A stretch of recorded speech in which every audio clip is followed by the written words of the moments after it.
chapter 28, section 1. Around the year 1300, you're going to have some renewed interest in classical writings. Writings of the ancient Greeks and writings of the ancient Romans. People were learning more about the Greeks and the Latins. Scholars were believing in the importance of people. Um, they were called humanists. This was a lot different than the Middle Ages. And this new age is going to be called the Renaissance. Okay, Renaissance is French for rebirth. People were less interested in the mysteries of heaven and more interested in the world around them. And so the center of the Renaissance is going to be Italy. Now, at this time, Italy is made up of small, independent city states. It wasn't this united country of Italy. You had places like Florence and Venice. You had the Papal States. The Papal States would include Rome. Papal States were ruled by the Pope. All of these were wealthy from trade. So in the beginning, they're first going to be ruled by guilds. But powerful families or individuals later on will rule. And many times they're going to fight for power. Sometimes they had to rule by force. The rulers wanted more power. But they wanted to be remembered as these wise and generous rulers. They spent money to impress people. They built churches and palaces. They set up schools to educate the mind and the body. And one of the big things that's going to become out of the Renaissance, that the Renaissance is known for, is going to be art. The city-states were very proud of their artists. Artists begin developing their own styles. They studied ancient Greek and Roman art. They studied the science and the math of the ancient Greeks and Romans. They paid attention to nature. They studied the human body. They wanted to draw it accurately. And artists were paid by the rulers to make art for the rulers. And so artists would train apprentices in their workshops. And the artists would paint portraits of the rich. First they would only paint either ones who were dead or famous people, but later on they would basically paint anybody who had the money to be painted. And one of the famous artists to come out of this era is going to be Leonardo da Vinci. And his most famous painting is going to be the Mona Lisa. Another famous painting of Leonardo da Vinci was a painting called The Last Supper. Okay, this was actually painted on a wall in a monastery, this big Last Supper painting.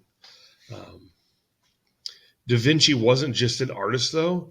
He was also a scientist. He was, famous for many of his inventions, many of them ahead of its time. Da Vinci developed this idea of the parachute. Da Vinci had these ideas for flying machines or mechanical diggers. All things that at the time were far-fetched. But today, we have all of these. Another famous artist is going to be Michelangelo.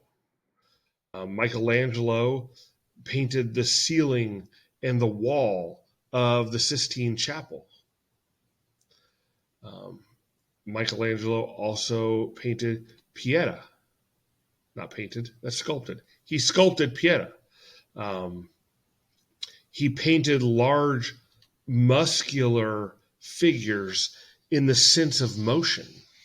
Um, so lots of famous stuff coming out from Michelangelo as well. So art was very important during the Renaissance. Let's talk about city life.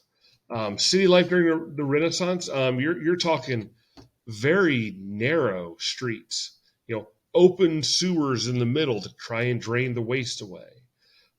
You would have shopkeepers and merchants that would live on top of their stores. So they would live on the second or third stories of the building while their stores were on the first story. Um, the rich had these large homes with these courtyards in the center, filled with statues and fountains and gardens.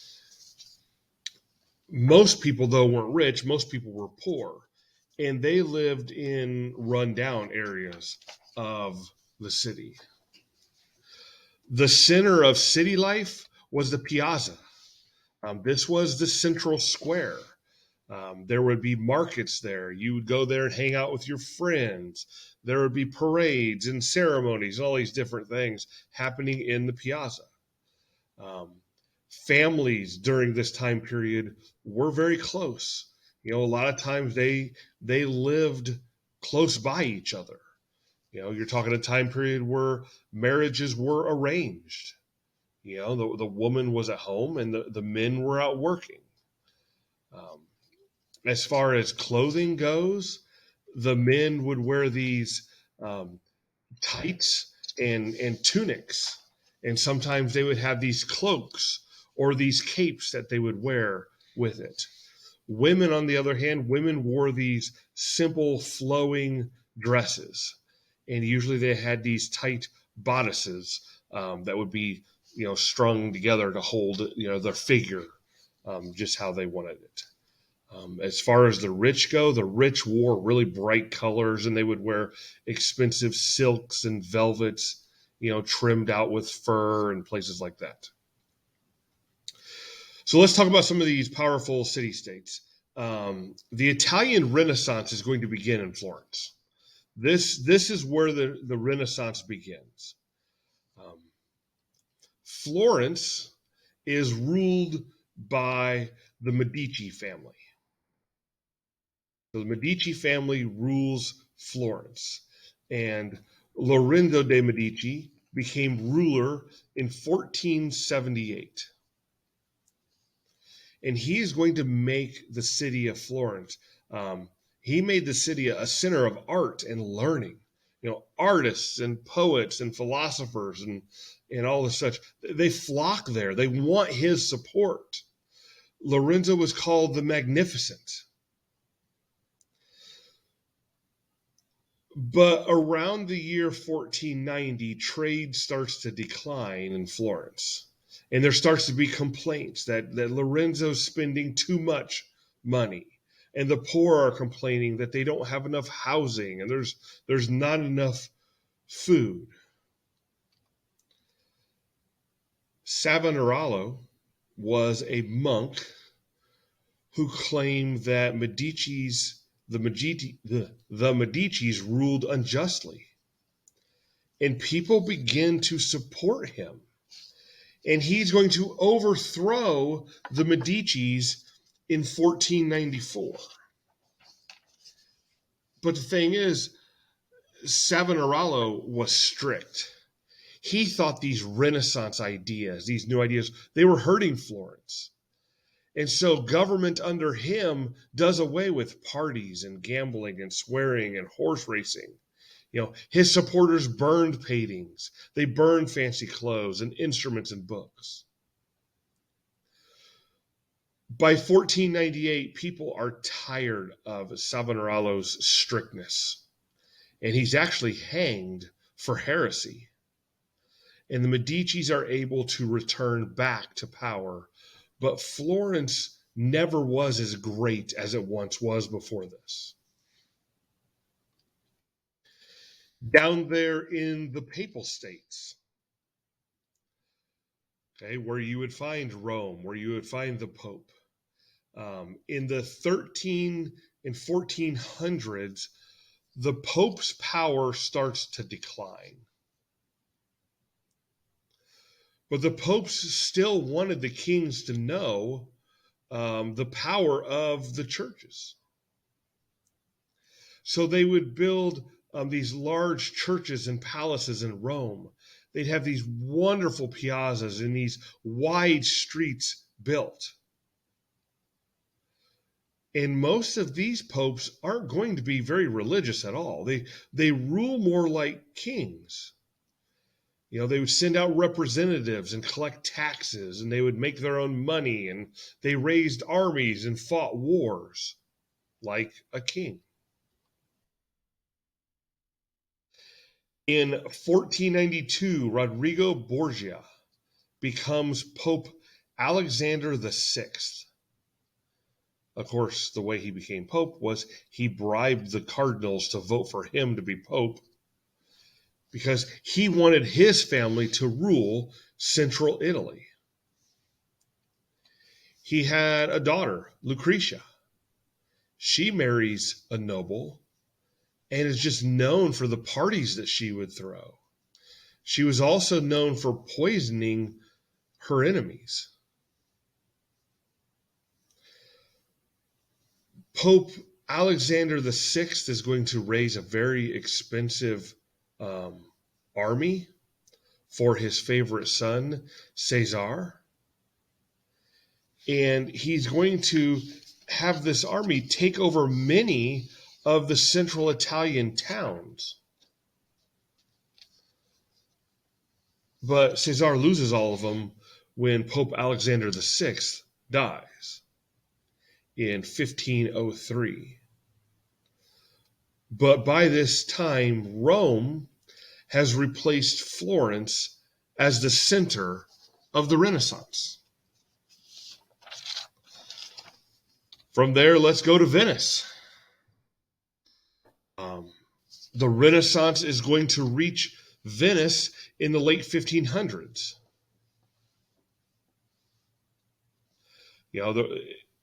People had been looking to Constantinople for art and literature, not Europe. But Venice had always been a rival of Constantinople. And people are now starting to look towards Venice.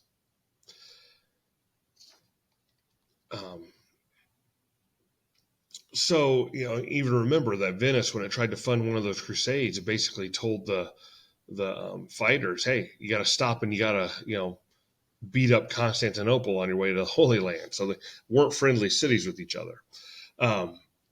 So if you were to look at Venice, Venice is a very unique city. This city is actually built on 117 islands, connected by 400 bridges. And instead of streets, there were canals. The largest and busiest of these canals is called the Grand Canal. And it's lined with brightly colored stone and marble palaces. The Rialto is the business area of Venice. It's right along the Grand Canal. And the docks along here, you would have traders crowd these docks doing business. Venice was ruled by some merchant aristocrats. Okay? They controlled the Senate and the Council of Ten. The Council of Ten passes the laws. The Council of Ten then chooses the official doge, or the official ruler of Venice. But the doge has very little power. The doge had to, even though he technically is the ruler, he had to follow what the Council of Ten said. Venetians placed loyalty to Venice above all else. If you were suspicious of somebody, you would report them to the Council of Ten. They would have a place where you could put a letter outlining the treason that somebody might have committed, and they would have these special boxes you could drop the letter off in. And then the Council of Ten can decide if they want to arrest and put that person on trial. So this is the beginning of the Renaissance.